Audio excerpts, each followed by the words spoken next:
আজকের থাম্বনেলটা দেখে নিশ্চয়ই বুঝতে পেরেছো আজকের টপিকটা কি হতে চলেছে। আজকের টপিকটা হলো ভার্ব। হ্যাঁ, তোমরা ভার্ব তো অনেক রকমেরই করেছো। ভার্ব কিন্তু একরকম হয় না, ভার্বের ভেতরে বা ক্যাটাগরি থাকে বিভিন্ন সেন্টেন্সে ইমপ্লিমেন্টের জন্য। তোমাদের জানতে হবে কিভাবে ভার্বের ইমপ্লিমেন্ট হয় এবং কোন কোন ভার্ব কোথায় লাগে। আমি এখানে যে ভার্বের কথা বলবো, যেটা তোমাদেরকে আজকে আমি জানাতে এসেছি এই ভিডিওর মাধ্যমে, সেটা হচ্ছে ট্রানজিটিভ আর ইনট্রানজিটিভ ভার্ব। ট্রানজিটিভ আর ইনট্রানজিটিভ ভার্ব মেনলি ইউজ হয়, তোমরা করেছো, অনর্গল করে যাচ্ছ, সেটা হচ্ছে ভয়েস চেঞ্জের মধ্যে। আর ভয়েস চেঞ্জ কিভাবে হয় সেটা যদি জানতে চাও তাহলে অবশ্যই এর প্রিভিয়াস কিছু ভিডিও আমার তৈরি করা আছে, তোমরা সেই ভিডিওগুলো দেখে নিতে পারো। অবশ্যই তোমরা পুরোপুরি ক্লিয়ার হয়ে যাবে যে ভয়েস কীভাবে হয়, প্যাসিভ আর অ্যাক্টিভ এই দুটোকে কীভাবে কনভার্সন হচ্ছে, কোথায় কি লুফলস রয়েছে, কোথায় কি প্রবলেমস রয়েছে, টোটাল কোন প্যাসিভ করা যায়, কোন থেকে প্যাসিভ করা যায় না, কেন করা যায় না, কিভাবে করা যায়, কিভাবে করা যায় না, টোটাল সলিউশন তোমরা পেয়ে যাচ্ছ সেই ভিডিওতে। তাহলে আর দেরি না করে এই ভিডিওটা কমপ্লিট করার পরেই তোমরা চাইলে ওই ভিডিওতে সুইচ করতেই পারো। তো এই ভয়েসের কিন্তু মেন ফ্যাক্ট হচ্ছে ট্রানজিটিভ আর ইনট্রানজিটিভ ভার্ব। এটা হচ্ছে আসল মুদ্রা আজকে। আমি ওই জন্য বারবার একটা কথা রিপিট করছি, এই দুটো। তোমরা হয়তো অনেকের কথাটা, এই ভার্বের কথাটা শুনেওছো, আবার সম্ভব অনেকে হয়তো এই কথাটা শোনোনি। মানে তোমরা করে যাচ্ছ, ভয়েস চেঞ্জ করছো, কিন্তু হয়তো এই কথাটা শোনোনি। এরকম আমাদের জীবনে অনেক কিছু হয়, আমরা হয়তো অনেক কাজ না জেনে করে থাকি।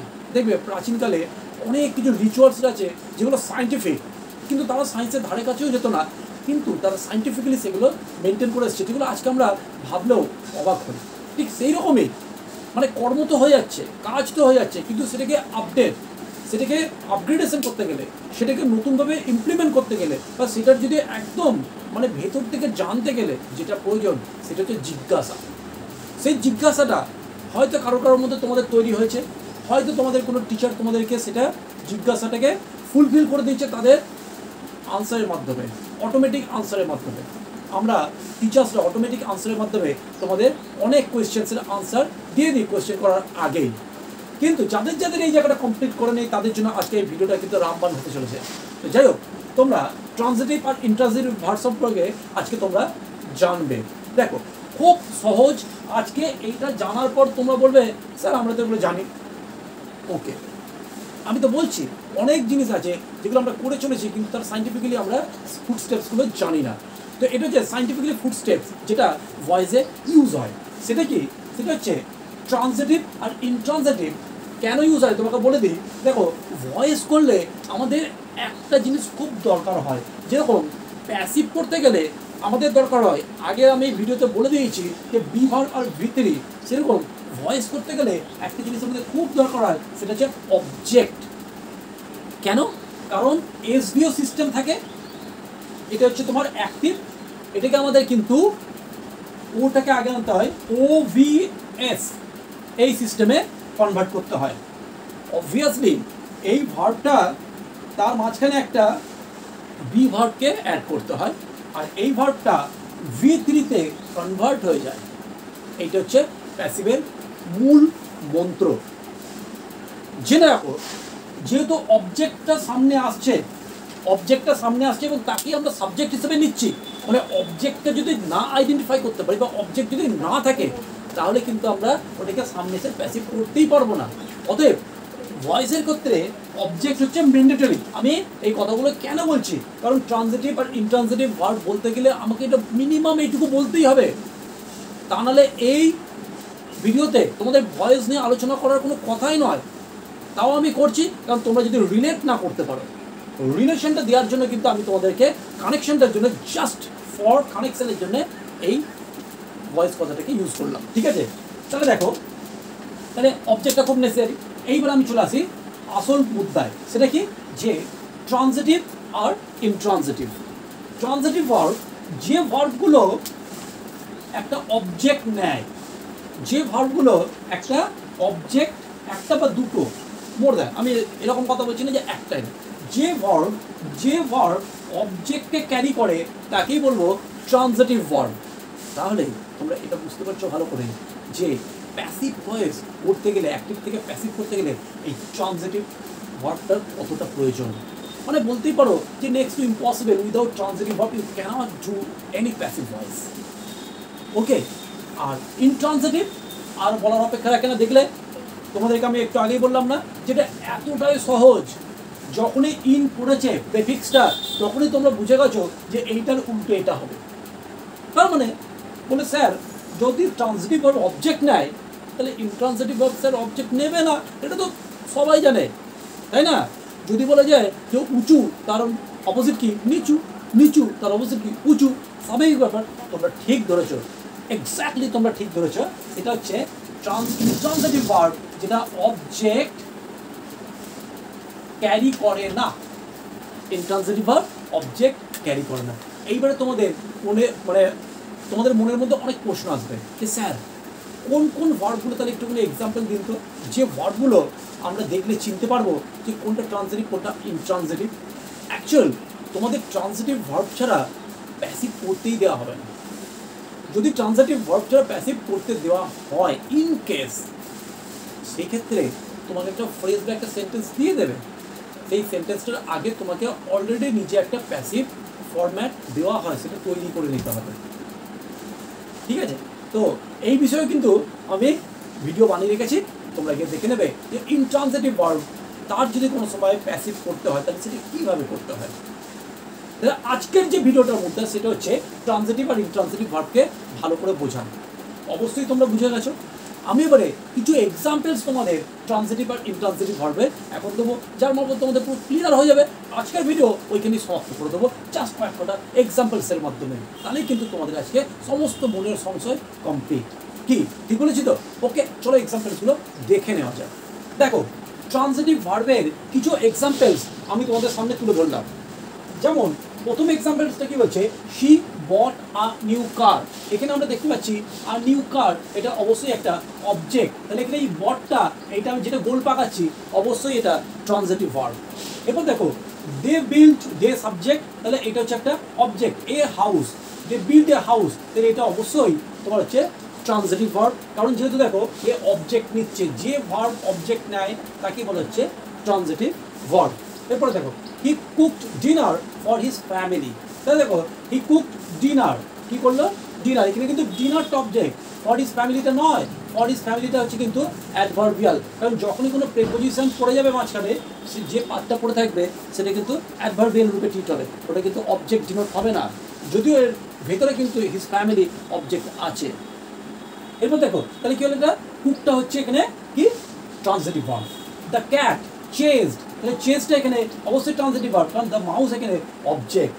ঠিক আছে, তারপর দেখো আই রেড দ্য বুক, তাহলে দ্য বুক এখানে কিন্তু অবশ্যই তোমার ট্রানজিটিভ ভার্ব। রেডটা কিন্তু দ্য বুকটা হচ্ছে তোমার অবজেক্ট।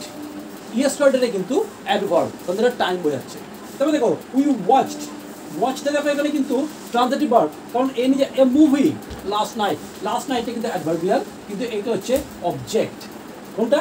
এ মুভি। তাহলে ওয়াচটা হলো আমাদের ট্রানজিটিভ ভার্ব। আবার দেখো দে ক্লিন, মানে ক্লিনটা হচ্ছে তোমার কি, কেন? কারণ দ্য রুমটাকে নিয়েছে, এটা অবজেক্ট। থরলি, এটাও একটা অ্যাডভার্ব, তাহলে এটাও হচ্ছে কি ট্রানজিটিভ ভার্ব। ঠিক আছে, শি রোড আর লেটার, আর লেটার হচ্ছে অবজেক্ট, তাহলে আর রোড যেগুলো গোল পাকাচ্ছি সেগুলো প্রত্যেকটা কিন্তু ট্রানজিটিভ ভার্ব, এটা হচ্ছে ট্রানজিটিভ ভার্ব।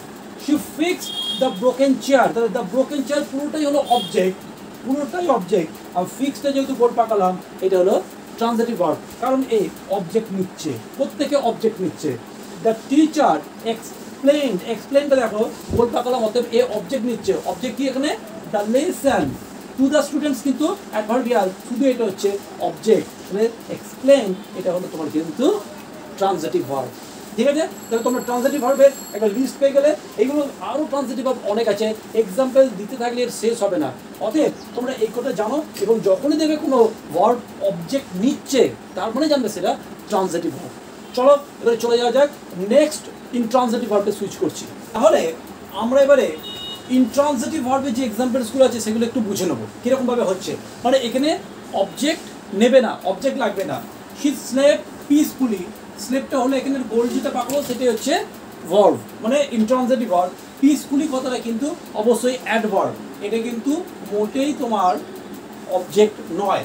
তারপর দ্য ফ্লাওয়ার্স ব্লুমড, ব্লুমটা হলো অবশ্যই ইন্ট্রানজিটিভ ভার্ব, মানে ইন দ্য গার্ডেন একটা প্লেস বোঝাচ্ছে, এটা অ্যাডভার্বিয়াল, এটা কিন্তু মোটেই অবজেক্ট নয়। হি লাভড লাউডলি, লাউডলি কীরকম ভাবে, লাউডলি মানে এটাও কিন্তু একটা অ্যাডভার্ব, অবশ্যই অ্যাট দ্য জোক এটাও অ্যাডভার্বিয়াল, মোটেই এটা কিন্তু ট্রানজিটিভ নয়, ইন্ট্রানজিটিভ ভার্ব, কারণ এ অবজেক্ট নেয়নি। দ্য সান শোন ব্রাইটলি, ব্রাইটলি মানে উজ্জ্বলভাবে, কেমনভাবে উজ্জ্বলভাবে, অতএব এটা অ্যাডভার্ব, অবশ্যই শোনটা অবজেক্ট নেয়নি, মানে এটা কিন্তু intransitive verb. In the sky, sky অবশ্যই একটা কিন্তু অবজেক্ট, কিন্তু ইন আছে তার আগে, তাহলে এটা কি হয়ে গেছে তখন অ্যাডভার্বিয়াল। যখন কোনো প্রিপোজিশন কোনো অবজেক্ট বা কোনো ফ্রেজের আগে বসে যায় তখন সেটা কিন্তু টোটালি অ্যাডভার্বিয়াল হয়ে যায়। জাস্ট মাইন্ড ইট, এটাকে মনে রাখবে ভালো করে, ঠিক আছে। দ্য বার্ডস ফ্লিউ, তো ফ্লিউটা আমি গোল পাখি দিলাম, তাহলে এটা অবশ্যই ইন্ট্রানজিটিভ ভার্ব। সাউথ মানে দক্ষিণ, ডিরেকশন বোঝাচ্ছে, অ্যাডভার্ব। ফর দ্য, এটাও দেখো উইন্টার, এটাও কিন্তু অ্যাডভার্বিয়াল বোঝাচ্ছে। তাহলে দ্য চিলড্রেন প্লেড, এটা আমি গোল পাখি দিলাম, তাহলে অবশ্যই এটা intransitive verb. In the park মানে একটা প্লেস বোঝাচ্ছে, তাহলে অবভিয়াসলি অ্যাজ পার এই কনসেপ্ট আমি আগেই তোমাদের বললাম যে এরকম টাইপের সেন্টেন্স বা ফ্রেজ কোনোদিন কিন্তু অবজেক্ট হয় না, হয়ে যায় কি তার পার্টটা দেখে অবজেক্ট মনে হচ্ছে, কিন্তু না, কারণ তার আগে একটা ইন আছে, অর্থাৎ ইনটা প্রিপোজিশন যেহেতু আগে খেয়ে যাচ্ছে, তাই এটাকে অ্যাডভার্বিয়াল বলে, মানে এটা প্লেস বুঝিয়ে গেল তখন। দ্য ফায়ার বার্ন, তাহলে এটাও অবশ্যই ফিয়ার্সলি, ফিয়ার্সলি মানে তার একটা মানে একটা ভয়ঙ্কর একটা কি বলবো তেজ বোঝাচ্ছে, যে কীভাবে আগুনটা ছড়িয়ে সব কিছু তছনছ করে দিল, তাহলে অবশ্যই এটা অবজেক্ট নয়, তাহলে এটা ইন্ট্রানজিটিভ। দ্য রিভার ফ্লোর মানে বয়ে যাওয়া, জেন্টলি মানে মৃদুভাবে, এর একটা কিন্তু গুণ বোঝাচ্ছে, তাহলে অবশ্যই এটা মানে নেচার বোঝাচ্ছে। জেন্টলি ডাউন স্ট্রিম মানে ডাউন স্ট্রিমের দিকে, তাহলে অবশ্যই এটা ডিরেকশন প্লাস একটা এর ম্যানার বোঝাচ্ছে, এটা অ্যাডভার্ব, কিন্তু কোনোদিন এটা অবজেক্ট নয়, অতএব এটা intransitive verb. The wind blew, blew মানে হচ্ছে বয়ে যাচ্ছে, ফিয়ার্সলি ঠিক একই সেম কেস, ফিয়ার্সলি মানে খুব ভয়ানকভাবে, খুব মানে দারুণভাবে, হিংস্রভাবে, কি ডিউরিং দ্য স্ট্রং, তাহলে এটাও কিন্তু টাইম বোঝাচ্ছে, অতএব ওটা তুমি অ্যাডভার্বিয়াল বলতে পারো, এটাকে অ্যাডভার্ব বলতে পারো, তাহলে এটা হয়ে গেল কি ইন্ট্রানজিটিভ ভার্ব। ট্রানজিটিভ তো মোটেই নয়, কারণ অবজেক্ট নেয়নি। লাস্ট ওয়ান, দশেরটা দেখো, দ্য বেবি ক্রাইড লাউডলি, ঠিক সেম অ্যাজ ইট ইজ, আগেকার মতনই বুঝে নাও, ক্রাইড মানে হচ্ছে কান্না, ঠিক আছে, কিন্তু এ কোনো অবজেক্ট নেয়নি। ফর অ্যাটেনশান, এটাও কিন্তু একটা অ্যাটেনশানের জন্য, এটা কোনোদিনই কিন্তু অবজেক্ট নয়। তাহলে আমরা কি দেখতে পেলাম যে এগুলো টোটাল যেগুলো আছে সবাই কিন্তু ইন্ট্রানজিটিভ ভার্ব, আর এইদিকে যতগুলো রয়েছে সব করে কিন্তু ট্রানজিটিভ ভার্ব। এইরকম ইন্ট্রানজিটিভ এবং ট্রানজিটিভ ভার্বের কিন্তু বহু এক্সাম্পলস তোমরা বহু জায়গাতে পেয়ে যাবে।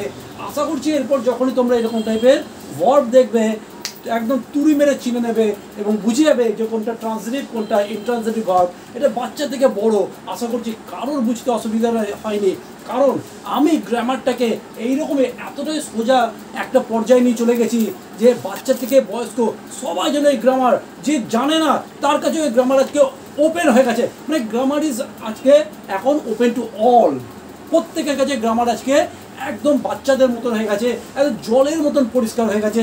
তোমরা আমার ভিডিও দেখতে থাকো এবং গ্রামারকে নিজেদের জীবনে আত্মস্থ করতে থাকো, দেখবে তোমরা অবশ্যই লাইফে বেশি কিছু করবে, বিশেষ কিছু করবে, কারণ আজকের দিনে কিন্তু ইংলিশ হচ্ছে গ্লোবাল ল্যাঙ্গুয়েজ, যেটা তোমাদের একটা গ্লোবাল প্ল্যাটফর্ম দেবে। অতএব ইংলিশকে শিখতে দ্বিধাবোধ করো না, একদম ঝটপট তোমরা ফ্রিতে শিখে নিচ্ছ, তোমরা শিখে নাও। এবং যারা নতুন আছো যখন ফ্রিতে পাচ্ছ তাহলে ফ্রিতে একটা সাবস্ক্রাইব করে দাও, আর যারা পুরনো আগে থেকে সাবস্ক্রাইব করে রেখেছো ফ্রিতে তারা একটা লাইক শেয়ার করে দাও, এটাও তোমরা ফ্রি করছো। হ্যাঁ, সময়টা তোমরা দিচ্ছ, আমিও সময় দিচ্ছি, হ্যাঁ, it's a give and take policy, তোমরাও করো আমিও করি, তাহলে আমার এতে ভিউজও বাড়বে, আর তোমাদের শেয়ার আর লাইক করলে আমার ভিডিওটা করতে আরও বেশি আমি অনুপ্রাণিত হব, আরও সেট আপ আমি সুন্দর করে তৈরি করতে পারবো, ভিডিও দেখে আরও বেশি মজা পাবে তোমরা। যাই হোক, চলো আজকের মতন এই ভিডিওটা দেখলে নেক্সট কোনো এরকমের ভালো ভিডিওর জন্য চোখ রাখো, আজকের জন্য এখানেই বাই।